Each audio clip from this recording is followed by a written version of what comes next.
السلام علیکم گائز، ایک دفعہ پھر ویلنٹائنس ڈے آ چکا ہے اور میں اس موقع کی مناسبت سے آپ تک ایک بات پہنچانا چاہ رہا تھا، خاص طور پہ ہماری بہنوں کے لیے۔ وہ یہ کہ اگر آپ کی زندگی میں کوئی ایسا شخص ہے جو آپ سے پیار، محبت، عشق، عاشقی کی باتیں کر رہا ہے تو پلیز برائے مہربانی اس کو ریکویسٹ کریں کہ اگر تم واقعی میں مرد کے بچے ہو تو تم میرے سے نہیں، میرے باپ سے بات کرو۔ اور یہ میں آپ کو بتا دوں، دس از اے لٹمس ٹیسٹ فار اینی گائے، یعنی کوئی بندہ بھی جو آپ کے ساتھ سنسیئرٹی کو شو کر رہا ہے کہ جی میں بہت سنسیئر ہوں، میں تمہارے لیے چاند تارے توڑ لاؤں گا، میں یہ کر لوں گا، وہ کر لوں گا، اس کا سب سے بڑا اور سب سے آسان ٹیسٹ یہ ہے کہ بھائی مجھ سے بات ہی نہیں کرو، because talk is cheap, talk to my father, میرے باپ سے بات کرو۔ اگر تم سیریس ہو اپنے ماں باپ سے بات کرو اور ان سے کہو کہ پراپر طریقے سے تھرو پراپر چینل رشتہ لے کے آئیں، ورنہ stop talking to me because you know that this relationship is going know where.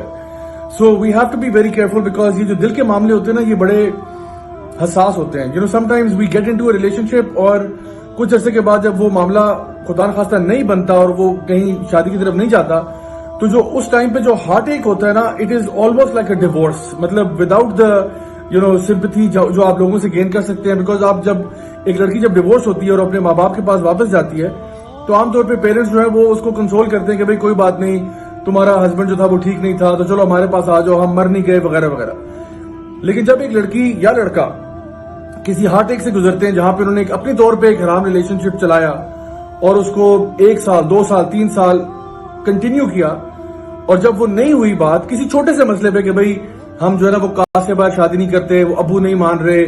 آپ جو ہے وہ فلاں کاسٹ کے ہیں، فلاں کاسٹ کے ہیں، یہ مسئلہ ہو گیا، وہ مسئلہ ہو گیا، جو بھی کوئی کمپلیکیشن کریٹ ہوتی ہے، وہ جو کمپلیکیشن ہے اس کے بعد جب بریک اپ ہوگا نا تو it will feel as if you just been divorced. لیکن پرابلم یہ ہوگا کہ اب آپ اپنے ماں باپ کے پاس نہیں جا سکتے وہ کیس لے کے، کیونکہ وہاں جا کے بتائیں گے تب بھی مار کھائیں گے، ماں باپ بھی ویلکمنگ نہیں ہوں گے جب آپ یہ بتائیں گے کہ جی آفٹر 4 ایئرز میں نے آپ سے ایک ریلیشن شپ چھپایا اور اب جو ہے چونکہ بریک اپ ہو گیا تو پھر گھر والوں سے بھی جوتے پڑیں گے اور وہ جو دل ٹوٹا ہوگا وہ اپنی جگہ پہ ہوگا۔ شیخ صالح المنجد ہیں جن کی کتاب ہے سلسلہ مفسدات القلوب، اس میں وہ ایک واقعہ ذکر کرتے ہیں ابو بکر المسکی کا، جو کہ ایک بہت ہی نیک شخص ہوا کرتے تھے ہمارے اسلاف میں۔ تو ابو بکر المسکی جو تھے وہ بزرگ ہو چکے تھے، ان کے بہت سارے اسٹوڈنٹس تھے، وہ ان کے پاس ایک دفعہ آئے اور انہوں نے کہا کہ شیخ یہ کیا وجہ ہے کہ آپ سے ایک بڑی زبردست خوشبو آتی ہے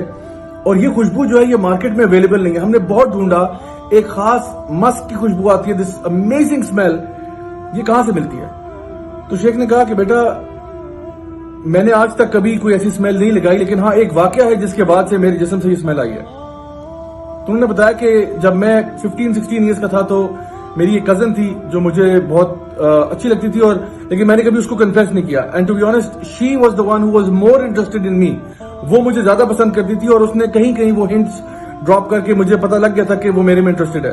لیکن چونکہ وہ ایک عالم بننے کی طرف جا رہے تھے، کافی گاڈ فیئرنگ تھے، تو کہتے ہیں میں نے کبھی اس کو اپروچ نہیں کیا، کبھی اس کو کنفیس نہیں کیا کہ میرے مطلب دل میں تمہارے لیے کیا فیلنگز ہے۔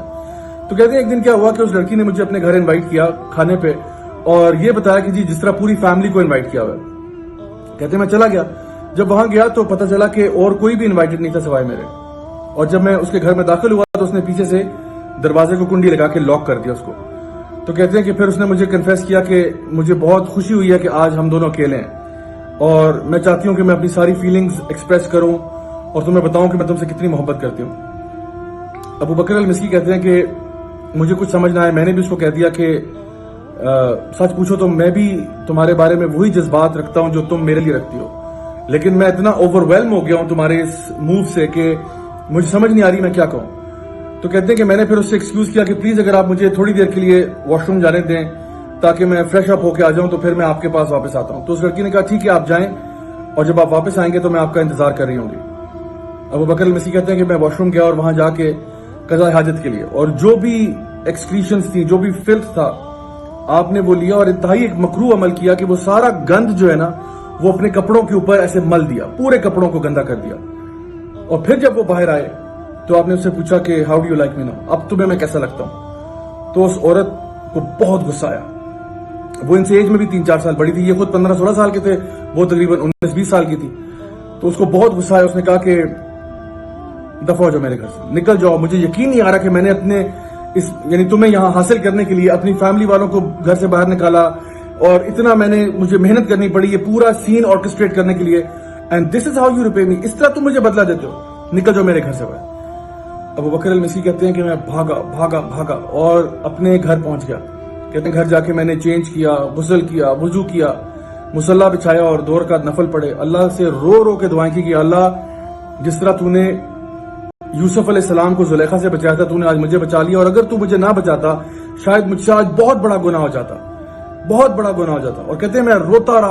رہا دعائیں کرتا رہا حتیٰ کہ میری آنکھ لگ گئی اور میں وہیں مصلی پہ سو گیا.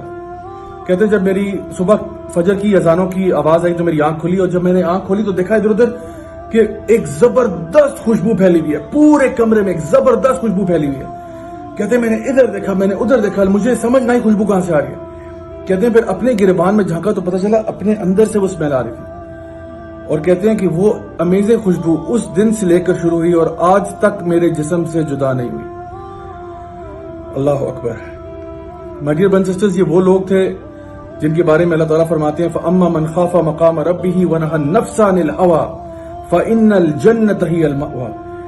وہ لوگ جو اللہ کے سامنے کھڑے ہونے سے ڈرتے رہے اور جنہوں نے اپنے نفس کو قابو کیا تو اللہ تعالیٰ فرماتے ہیں جنت انہی کا ٹھکانہ ہوگا. فَأَمَّا مَنْ خَافَ مَقَامَ رَبِّهِ وَنَهَى النَّفْسَ عَنِ الْهَوَىٰ فَإِنَّ الْجَنَّةَ هِيَ الْمَأْوَىٰ. جو لوگ بھی اپنے رب سے ڈرتے ہیں نا, رب کے سامنے پیش ہونے سے ڈرتے ہیں, اپنی اکاؤنٹیبلٹی سے ڈرتے ہیں اور اپنے نفس کو قابو کرتے ہیں, اللہ تعالیٰ فرماتے ہیں جنت انہی کے لیے. یعنی کام دل تو بہت چاہ رہا تھا میں یہ کام کروں, لیکن کیا کروں, نفس کو کنٹرول کرنا ہے, کیونکہ والذین آمنوا اشد حبا للہ. جو ایمان والے ہوتے ہیں نا وہ اللہ سے سب سے زیادہ محبت کرتے ہیں, ہر شے سے زیادہ محبت وہ اپنے رب سے کرتے ہیں. تو my dear brothers and sisters, اس سے پہلے کہ آپ کسی پیار کے ٹریپ میں پھنسے, ریممبر کہ اللہ آپ سے, آپ کی ماں سے بھی زیادہ محبت کرتا ہے. حرام ریلیشن شپ نہیں کرنا, جو ریلیشن شپ کرنا ہے تھرو پراپر چینل کرنا ہے, نکاح کے ذریعے کرنا ہے, ورنہ نہیں کرنا. دس از می راجہ ضیاء الحق سائننگ آف. السلام علیکم ورحمۃ اللہ وبرکاتہ.